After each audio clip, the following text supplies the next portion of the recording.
Habituellement, quand on observe une métropole moderne depuis le hublot d'un avion en pleine nuit, on est vraiment frappé par une sensation de perfection géométrique. Ouais, tout à fait. On voit ces lignes droites, ces avenues parfaitement tracées, ces lumières jaunes qui s'allument à des intervalles super réguliers. Vu d'en haut, ça ressemble à un immense circuit imprimé, une sorte d'équation mathématique rendue visible, quoi. L'esprit rationnel humain semble avoir tout organisé, tout planifié au millimètre près. C'est exact. C'est une vision très rassurante, presque clinique en fait.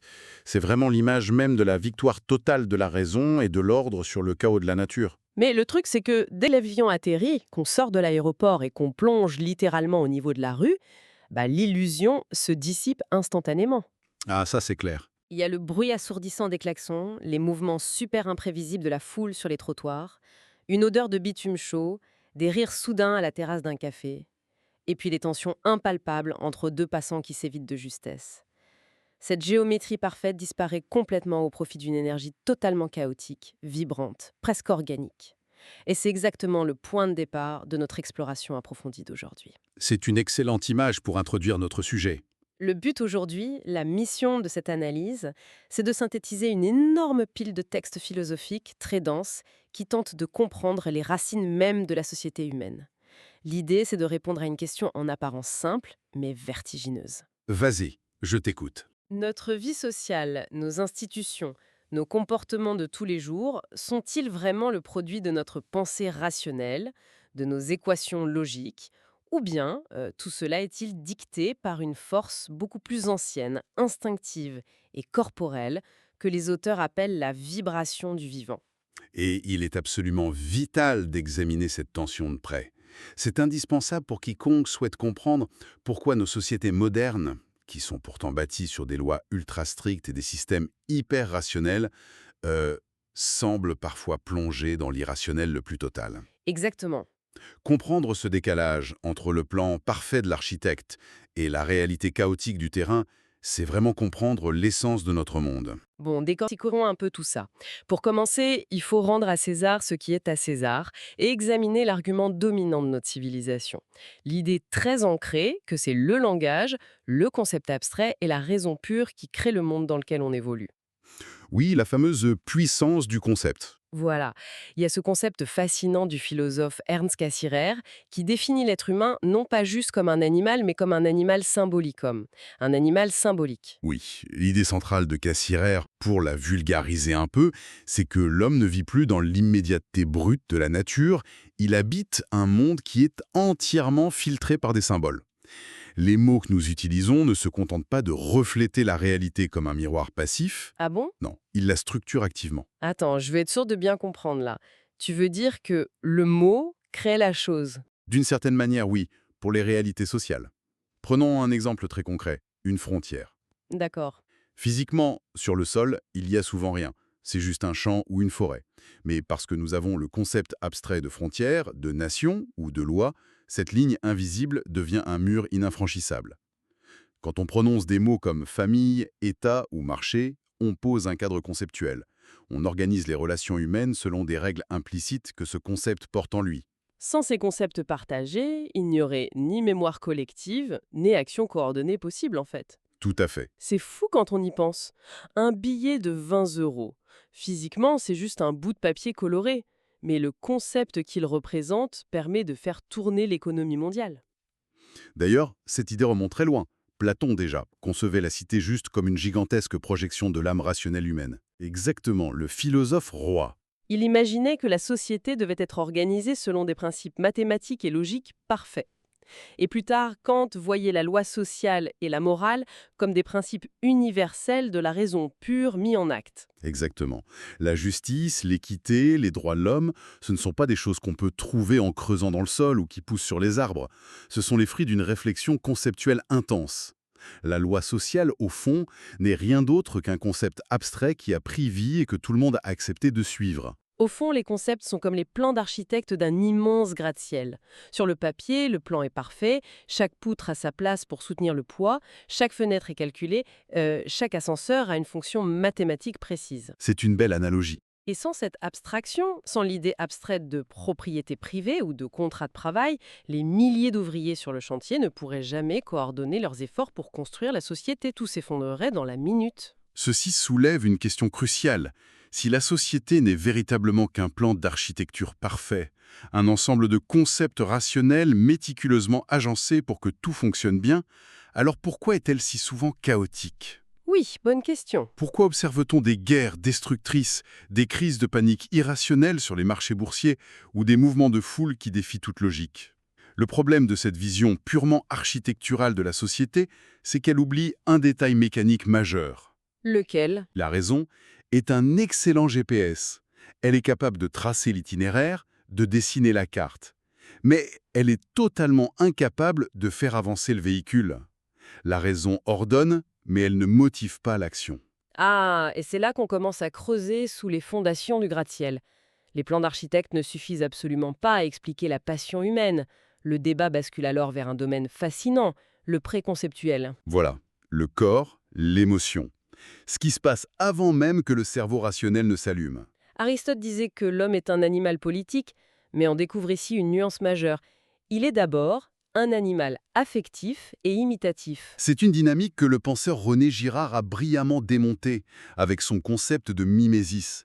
Selon lui, le lien social de base ne naît pas du tout d'un contrat intellectuel qu'on aurait signé sagement entre êtres rationnels. Non, pas du tout. Non, il naît du désir d'imiter l'autre. C'est le besoin viscéral d'appartenance, la recherche de prestige et surtout la terreur de l'exclusion qui structure nos comportements au quotidien. Et tout cela opère sous le radar de la réflexion consciente. Pour illustrer ça, je pense souvent à la mode ou aux cours de récréation. Si un adolescent exige d'avoir exactement la même paire de baskets hors de prix que tous ses amis, c'est pas parce qu'il a fait un calcul rationnel sur la qualité de l'amorti de la chaussure ou le rapport qualité-prix, Ah, ça non. c'est la mimésis en pleine action. Il imite le désir de l'autre pour ne pas être exclu du groupe. C'est une force d'attraction presque magnétique, totalement préconceptuelle. Parfaitement résumé. David Hume l'avait d'ailleurs formulé de manière très percutante. Il affirmait que la raison est et ne doit être que l'esclave des passions. La raison seule est impuissante. Elle éclaire la route, mais ce sont les passions, les peurs, les désirs qui appuient sur l'accélérateur. C'est fort comme image. Et cette mécanique de l'imitation va encore plus loin avec le sociologue Pierre Bourdieu et sa fameuse notion d'habitus. L'habitus, c'est l'idée qu'on incorpore physiquement notre culture, c'est ça l'idée? C'est exactement cela. La politesse, nos goûts musicaux, notre façon de marcher, la distance physique qu'on met entre nous et une autre personne quand on lui parle, tout cela ne s'apprend pas en lisant un dictionnaire ou en étudiant des concepts abstraits. Cela s'incorpore. C'est dans le corps, quoi. Oui, ça pénètre dans nos muscles et nos réflexes par l'imitation répétée depuis l'enfance. C'est une immersion totale dans un milieu social donné. C'est comme le comportement dans un ascenseur. Personne ne lit jamais de manuel sur la façon de se tenir dans un ascenseur, mais tout le monde sait instinctivement qu'il faut se tourner vers les portes, regarder les numéros défiler et garder une certaine distance avec les inconnus. C'est une chorégraphie silencieuse qu'on a absorbée. C'est un très bon exemple. Hannah Arendt allait même jusqu'à dire qu'agir ensemble précède toujours le fait de penser ensemble. On fait les choses avec les autres, on bouge ensemble, et seulement après, on invente un concept pour justifier ce qu'on vient de faire. Mais attends, j'ai une objection là. Faisons l'avocat du diable une seconde. Je t'en prie, vas-y. Petit enfant, à qui on apprend à dire bonjour quand il croise un voisin. On lui inculque bien un concept par le langage en premier lieu, non? Les parents lui donnent une règle abstraite de politesse verbale à appliquer. Donc le concept vient avant l'action dans ce cas précis. C'est une excellente remarque, et c'est très intuitif de penser comme ça. Mais la philosophie de Merleau-Ponty réfute doucement cette chronologie. Bien avant que l'enfant ne soit capable de comprendre le mot « bonjour » ou de saisir intellectuellement le concept abstrait de la politesse, son corps réagit à un sourire. Ah, je vois. Il réagit à une présence physique, à une intonation de voix chaleureuse, à un regard. Avant de savoir ce qu'il voit ou de pouvoir le nommer, l'enfant sent que quelque chose l'affecte.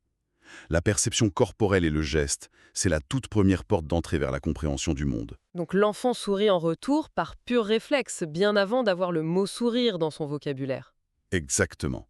Le tissu social est d'abord une chorégraphie du vivant, une danse d'interaction corporelle silencieuse. Le manuel de savoir-vivre, le concept, n'arrive que des années plus tard pour mettre une étiquette sur cette danse. C'est là que ça devient vraiment intéressant. Parce que si le corps, l'imitation et ses réflexes dirigent nos actions avant même que notre cerveau conscient ne prenne le relais, Il faut se demander d'où vient cette énergie à la base. D'où vient ce besoin irrépressible d'imiter autrui, d'entrer dans la danse, d'interagir. Oui, il faut creuser plus profond. C'est là qu'on remonte encore plus loin, à la source causale, vitale, biologique même. Et c'est Spinoza qui apporte une des réponses les plus puissantes avec son conatus. Le conatus, dans la philosophie de Spinoza, c'est l'effort fondamental, l'élan viscéral de tout être vivant pour persévérer dans son être. C'est ce qui fait qu'une plante va naturellement se tordre pour chercher la lumière du soleil afin de survivre. Ce n'est absolument pas une décision rationnelle.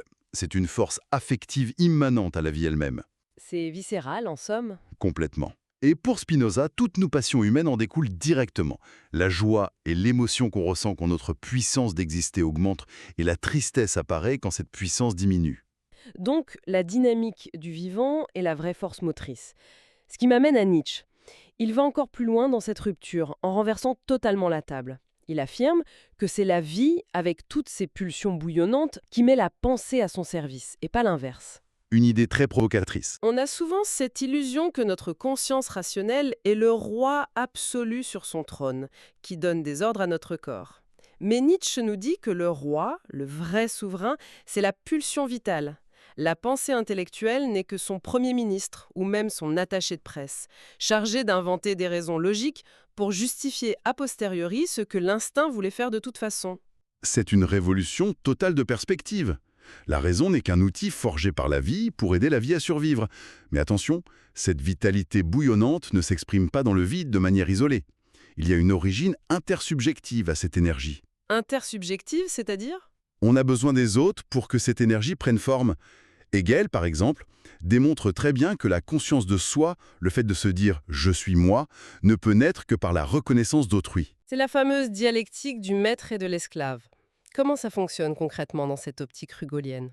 En termes simples, un individu ne peut pas construire sa propre identité seul sur une île déserte. Il a besoin que le regard d'une autre conscience se pose sur lui, le reconnaisse et parfois s'oppose à lui. La conscience émerge du choc et de la relation avec l'autre. Ce qui rejoint complètement la psychologie et les travaux de Freud et Lacan, surtout le stade du miroir de Lacan. Notre moi, notre identité profonde qu'en chéritant, naît en fait d'un miroir vivant, c'est-à-dire du regard de nos parents et de nos proches. Exactement. Nous sommes pétris d'une dépendance affective totale depuis notre plus tendre enfance. Quand on y réfléchit bien, notre sentiment d'identité, que l'on croit être si intellectuel, si unique et personnel, est en réalité un immense inconscient collectif de gestes. C'est un sédiment d'histoire et de culture partagée. Nous sommes un collage de toutes les interactions que nous avons eues depuis notre naissance.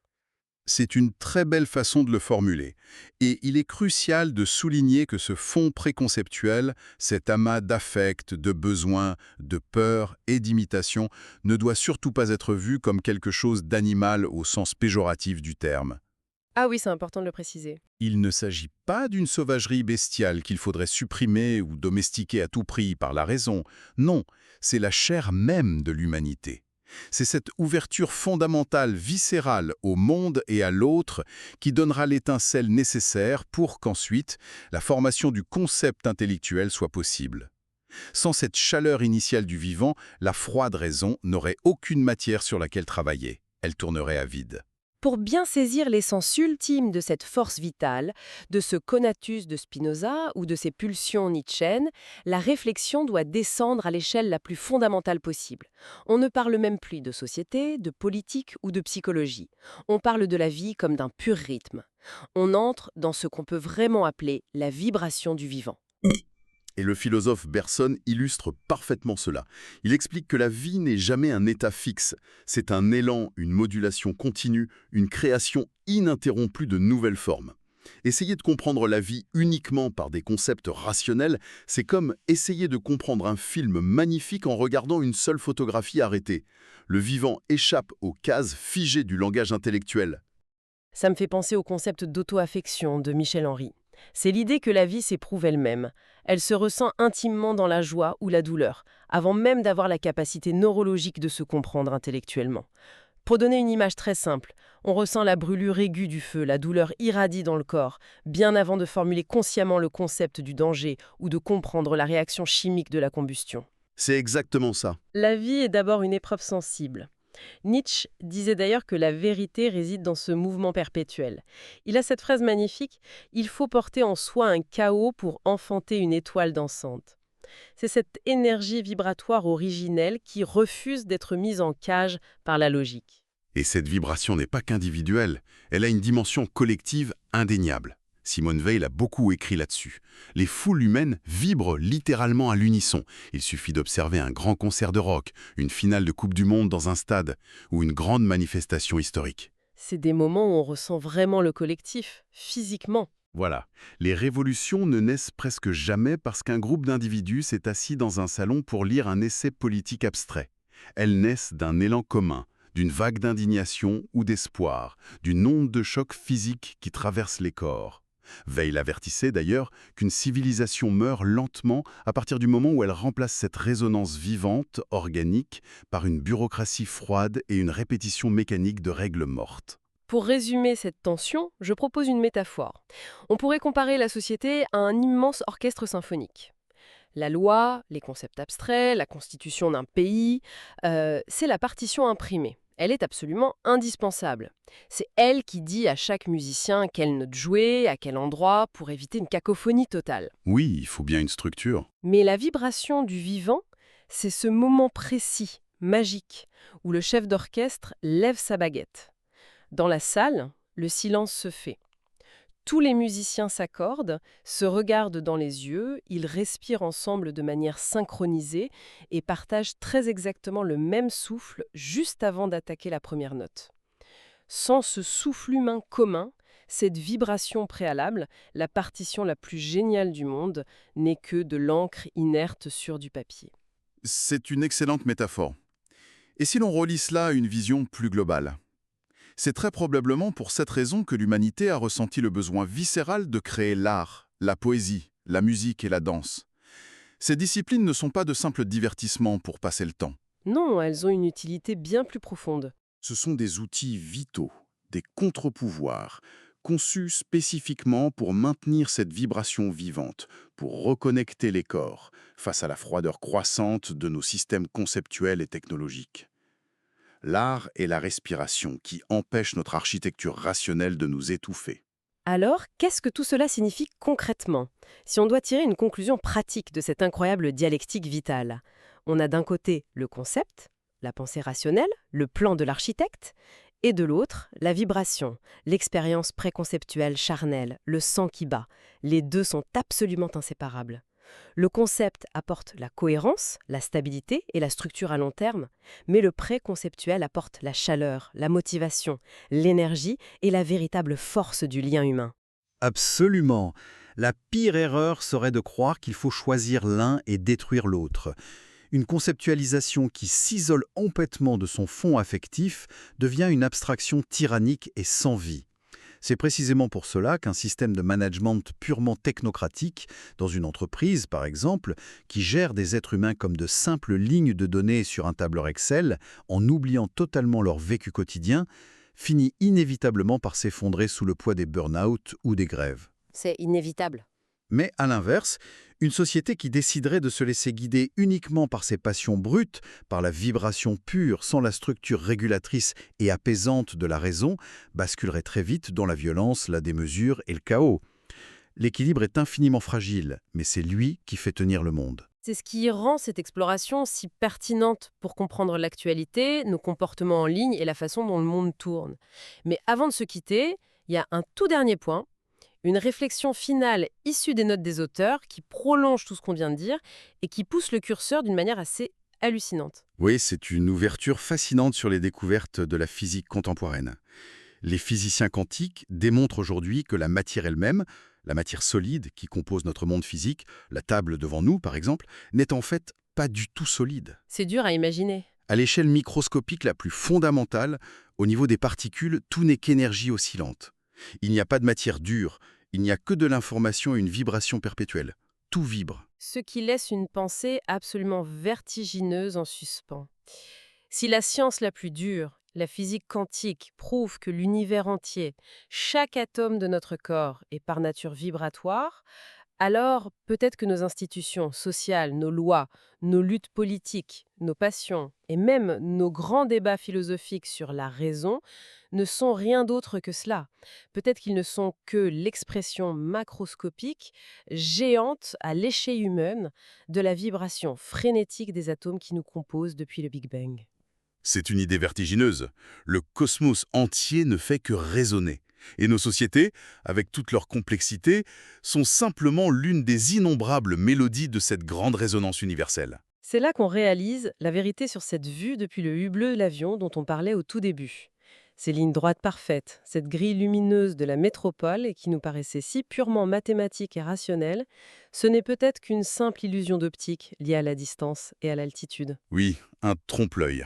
Car en réalité, quand on zoome au plus près, du plus petit atome du bitume de la rue jusqu'aux lois constitutionnelles qui régissent la circulation, tout, absolument tout, vibre et danse. Une harmonie de l'imperceptible qui nous traverse tous.